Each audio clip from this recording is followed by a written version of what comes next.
अरे नमस्कार हो मंडळी, तर कशा आहात तुम्ही विद्यार्थी मित्रांनो. डिजिटल मराठी 09 यूट्यूब चॅनलवर तुमचं सहर्ष स्वागत आहे, वेलकम आहे. चला जास्त वेळ न गमावता, वेळ भाऊ लय महत्त्वाचा आहे तुमचा आणि माझा. व्हिडिओला सुरुवात करून घेऊ मित्रांनो. BRO तुम्ही थंबेल बघून तर भाऊ तुमच्या लक्षात आलं की BRO अंतर्गत जे 899 जागाकरता वॅकन्सी आलेली आहे तिच्या निगडीत सविस्तर माहिती व्हिडिओ तुमच्याकरिता आपल्या यूट्यूब चॅनलवरती घेऊन आलो. काय कसा गेम आहे, काय कशी प्रोसेस आहे, काय कशी प्रक्रिया आहे, संपूर्ण माहिती तुम्हाला थोडक्यात देण्याचा प्रयत्न करतो. जवळपास 43 पेजेसची इमेज आहे. यामध्ये मित्रांनो महत्त्वाच्या गोष्टी बाबी जे की राहते ते संपूर्ण तुम्हाला सांगणार आहोत. काही टेन्शनच नका घेऊ. ओके, सर्वप्रथम मित्रांनो BRBO जी ही वॅकन्सी आली आहे BRO अंतर्गत बॉर्डर ऑर्गनायझेशन, काय ते बॉर्डर रोड ऑर्गनायझेशन. मित्रांनो ह्या ॲप्लिकेशन अर्ज आहे जो ऑफलाईन भरावा लागतो आणि पोस्टाने पाठवावा लागतो. कोणत्या पोस्टसाठी अर्ज करत आहे, ॲडव्हर्टाइजमेंट नंबर काय आहे, त्याच्यानंतर मित्रांनो कोणत्या कास्टमधून तुम्ही येता, त्याच्यानंतर हे सर्व tick mark yes no yes no yes no yes no yes no yes no yes no. त्याच्यानंतर तुमचं वजन किती आहे, मार्क्स काय काय शरीरावर, काय कसा गणित आहे, संपूर्ण इन्फॉर्मेशन इथे मेन्शन करावं लागते. हा फॉर्म आहे, याची प्रिंट तुम्हाला जे आहे मी व्हिडिओमधच्या डिस्क्रिप्शन बॉक्समध्ये देऊन देईन. आणि सोबत भाऊ आपला ग्रुप आहे टेलिग्रामचा ज्याच्यावरती महत्त्वाच्या बाबी मी शेअर करत असतो. ओके, हा फॉर्म तर नाही समजा, पण मी तुम्हाला तिथे याची लिंक तर आपल्या व्हिडिओच्या डिस्क्रिप्शनमध्ये देऊन देतो. टेन्शनच नका घेऊ. डायरेक्ट PDF डाउनलोड करायची आणि 31 पासून तर 4-5 पेजेसचं राहतं हे, तर हे प्रिंटआउट काढून घ्यायचं आणि पोस्टाने पाठवून द्यायचं. ॲड्रेस वगैरे काय आहे जर तोच विचार केला तर इथेच ॲड्रेस राहते मेन्शन. हे बघा कुठे गेला, इथं भेटून जाईल. हा इथं हे बघितलं ॲड्रेस वगैरे सर्व सुखसुविधा आपण रेडी करून ठेवतो तुमच्यासाठी, टेन्शन नका घेऊ. तर मित्रांनो जी ही वॅकन्सी आलेली आहे BRO अंतर्गत, याच्या अंतर्गत तुम्ही ऑनलाईन पद्धतीने अर्ज सादर करू शकता अशी मर्यादा असती तर बरं झालं असतं, पण तसं काही गणित नाही आहे मित्रांनो. या पदाकरिता तुम्हाला मित्रांनो ऑफलाईन पद्धतीने अर्ज सादर करावा लागणार आहे. पोस्टमध्ये जवळपास 899 वॅकन्सी याच्यात ठेवण्यात आलेल्या आहे. याच्यामध्ये मित्रांनो 6 वेगवेगळ्या क्रमांकाची पदं ठेवण्यात आलेलं आहे. इथं दाखवतो समजावून मित्रांनो. यामध्ये वेगवेगळ्या क्रमांकाचे 6 पदं ठेवण्यात आलेलं आहे. पहिलं पद, दुसरं पद, तिसरं पद, चौथं पद, 5वं, 6वं. मित्रांनो सर्वात जास्त मित्रांनो याच्यामध्ये CSKT म्हणजे स्टोअर कीपर टेक्निकल यांच्याकरिता 300 जागा रिक्त आहे. दुसरा ऑपरेटर कम्युनिकेशन यांच्याकरिता 261. आणि जे मित्रांनो आहे ऑपरेटर एक्सक्रेविटिंग काय बाप रे बाप मशनरी यांच्याकरिता मित्रांनो ऑर्डिनरी ग्रेड याच्याकरिता 207. सर्वात जास्त मित्रांनो याच्यासाठी टेक्निकलकरिता स्टोअर कीपर टेक्निकलकरिता 300. तर असे टोटल मित्रांनो 299 जे आहे याच्यात पदं ठेवण्यात आलेले आहे. आणि हा एक आहे गडी ड्राफ्ट्समन यांच्याकरिता 42. हिंदी टायपिस्ट एखादा टायपिंग करता येतं त्याला 10 वॅकन्सी ठेवण्यात आलेल्या आहे. ओके, याच्याकरिता मित्रांनो वयोमर्यादा विचार केला तर 18 वर्ष ते 27 वर्ष यामध्ये वयोमर्यादा ठेवण्यात आल्या आहे. संपूर्ण भारतभरात भाई कुठेही नोकरी तुम्हाला लागणार आहे, कारण ही सेंट्रल गव्हर्नमेंटची पोस्ट आहे. ओके, 50 रुपयाचा DD ठेवण्यात आलेला आहे. हे लय पटलं आपल्याला. आपल्यासारखं महाराष्ट्रासारखं नाही, 1000 रुपयाचं DD, याचा DD 250, त्याचा DD तेवढा. सारा खतरनाक आहे आपली कंडिशन महाराष्ट्राची. लय ताकद DD घेऊन राहिलेला आहे. जो एवढा DD घेत असतं काय 100-200 ठीक आहे, डायरेक्ट 1000 रुपयाचा DD म्हणजे काय होई बाबा. एखाद्यानं समजा 2-3 फॉर्म भरले तर त्या 3-4 हजार रुपयाचा फॉर्म भरायला लागणार आहे. एखाद्या समजा पुण्यासारखा अमरावतीसारखा जिल्ह्याच्या स्तरावर समजा क्लास करून रूम करून राहून राहिला, त्याला मेंटेनन्स किती लागेल, राहा प्याचा खर्च अलग, त्याच्यानंतर शिक्षणाचा खर्च अलग, ट्युशनाचा अलग, बुकायचा अलग, आणि 1000 रुपयाचा आहे DD ठेवला तर काय करावं त्यानं. आणि त्याला जर एखाद्या मला 2-3 फॉर्म भरायचं असलं तर विषय गंभीर येणार राव. याच्याकरिता भावांनो नोकरीच्या क्षेत्रात पाठीमागचं जरासं पाठबळ लय महत्त्वाचं आहे असं माझं मत आहे. जर घरचं थोडं काम बरोबर असेल तर तुम्ही प्रामाणिकपणे बिनटेन्शन अभ्यास करू शकता. म्हणजे मी नोकरीच्या विषयात जर विचार केला तर जे नोकरीच्या वगैरेचा अभ्यास करते त्यांच्यासोबत थोडी चर्चा केली तर ते हेच सांगते आपल्याला सरळ सोपी भाषेत का भाऊ नोकरी त्या माणसाला लागते त्याला पाण्याचा ग्लासही जवळ आणून भेटते. म्हणजे एकदम घरी असं काम आहे का मला मम्मी ग्लास दे, मला पाणी देते, तिथं पाण्याचा ग्लास सर्व त्याला नोकरी लागते. बाकीच्याला नोकरी लागते जे कबाळ कष्ट करून नोकरी लागते, पण त्याची लय लागून जाते. आपल्या इकडं कंडिशन लय बेकार आहे. नोकरी लागणं काही एवढं हे नाही, लय दम लागते नोकरी लागायला. पण जिद्द चिकाटी असली तर नोकरी लागते, सर जमते, काही टेन्शनच नाही घ्यायचं. सक्सेस मंत्रात तुम्हाला लय व्हिडिओ सांगितला, या व्हिडिओ सांगून देतो. मस्त मेहनत करा रे, मेहनतीशिवाय पर्याय नाही रे भावांनो.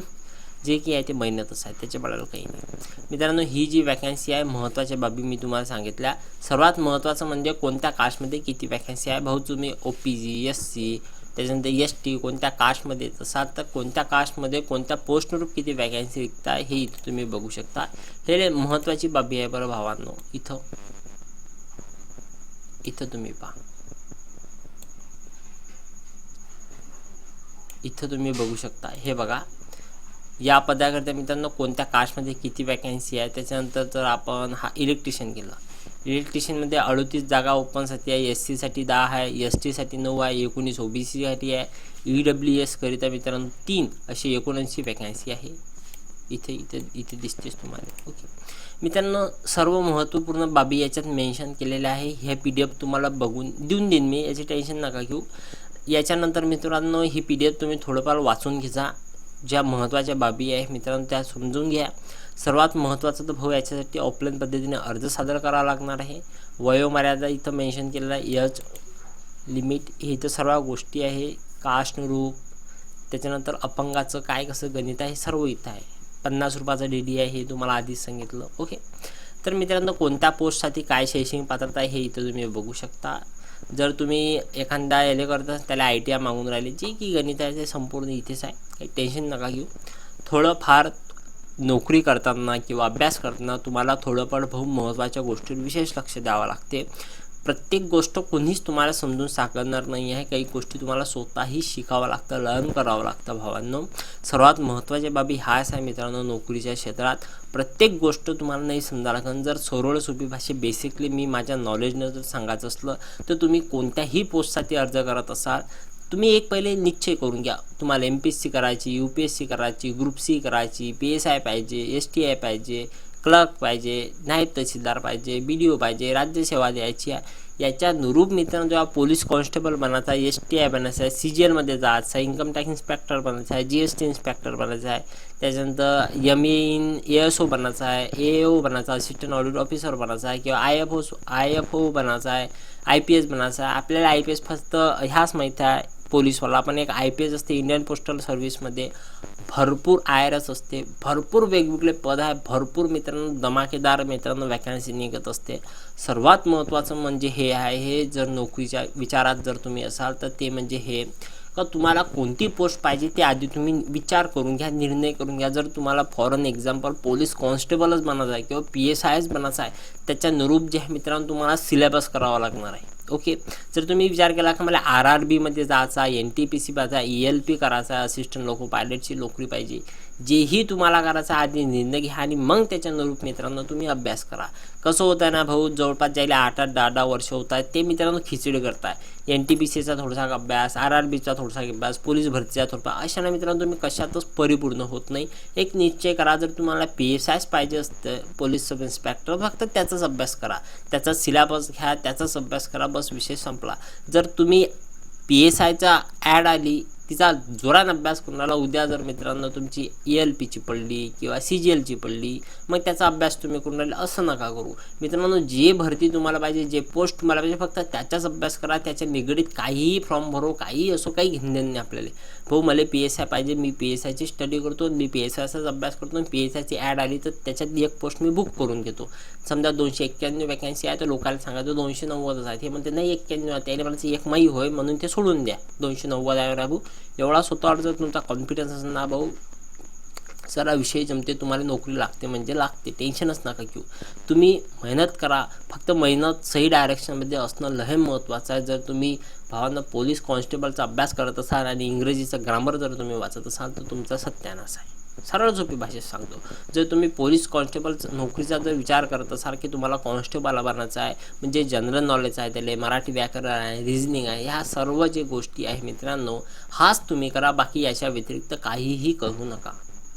आणि सर्वात महत्त्वाचं म्हणजे मित्रांनो, जर तुम्ही नोकरी करण्यास इच्छुक असाल तर तुम्हाला डिफेन्स म्हणजे ज्याला फिजिकल आहे त्या भरतीचा जर तुम्ही विचार करत असाल तर भाऊ तलवार हे दोन्हीही साईडनं तुम्हाला एकदम सुरसुरीत वायतूर करावं लागणार आहे.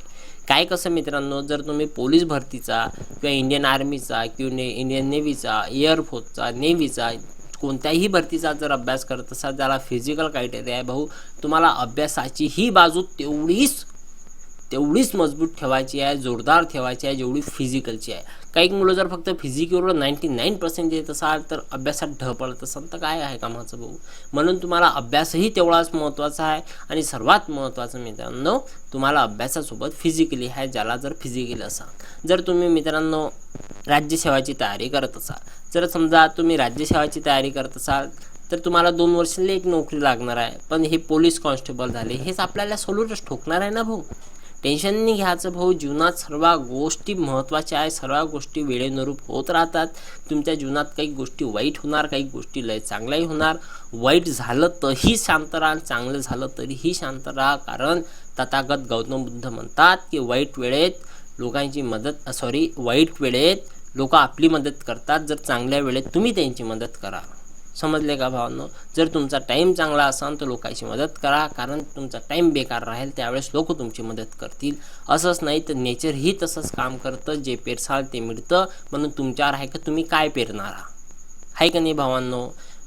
एकच सांगतो भाऊ, जिंदगीचा एकच सरळ सोपी भाषेत सिद्धांत आहे, तो म्हणजे हे मित्रांनो, सर्व काही जे आहे ते आपली विचाराची प्रक्रिया आहे, सर्व काही आपला मेंदूच आहे मित्रांनो.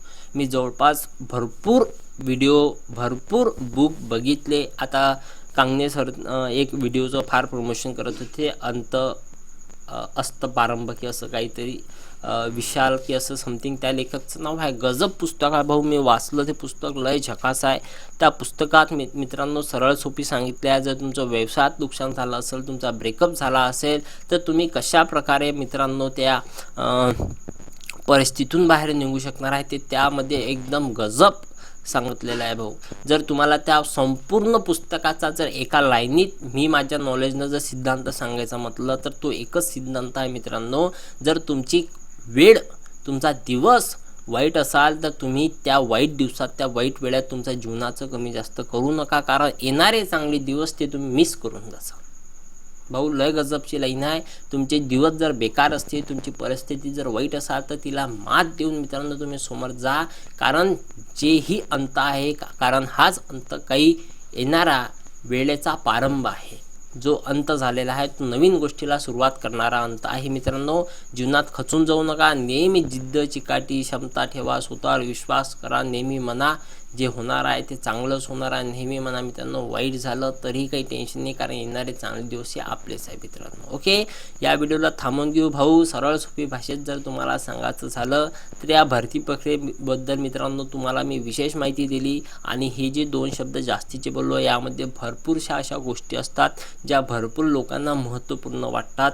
कारण मित्रांनो आजच्या तारखेत तुम्हाला रियालिटी हे जग कधीच दिसू देणार नाही आहे, कधीच मित्रांनो तुम्हाला रियालिटी हे कळू देणार नाही आहे. सोशल मीडिया घ्या, इंस्टाग्राम, FB घ्या, स्नॅपचॅट घ्या, ट्विटर घ्या, काय जिकडे वाटेल तिकडे तुम्ही जा, तिकडे सर्व तुमचा माइंड जो आहे तो डिस्ट्रॅक्टच होणार आहे मित्रांनो. तुमचा माइंड स्थिर ठेवणं हे तुमच्याच हातात आहे, त्याच्या भलत्या कोणाच्या हातात आहे नाही.